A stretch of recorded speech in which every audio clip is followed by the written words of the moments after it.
কথা আছে, সৎসঙ্গে স্বর্গবাস, অসৎসঙ্গে সর্বনাশ। আমরা একটা ছোট্ট গল্প বলে এটা বুঝাই। সেটা হলো যে কাকতুয়া পাখি তো আপনারা সবাই দেখেছেন। যমজ কাকতুয়া পাখি, একটাকে রাখা হলো বেদের বাড়িতে, আর একটা পাখিকে রাখা হলো ব্রাহ্মণের বাড়িতে। তো দেখা গেল যে বেদের বাড়িতে যদি কখন কোনো মেহমান যায়, ওই কাকতুয়াটা তার সাথে দুর্ব্যবহার করে, তাকে সরে যেতে বলে।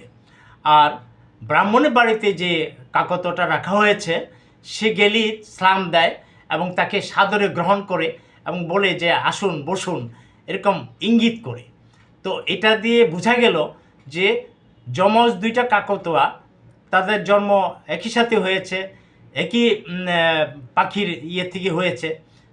তখন বোঝা গেল যে ব্রাহ্মণের বাড়িতে তারা ভালো ব্যবহার করে, সেটা দেখে ওই কাকতুয়া ভালো হয়েছে, এবং বেদের বাড়িতে সবসময় ঝগড়াঝাটি করে, সবসময় খারাপ ব্যবহার করে, এবং সেই কাকতুয়াটা সেই খারাপ আচরণগুলি শিখেছে।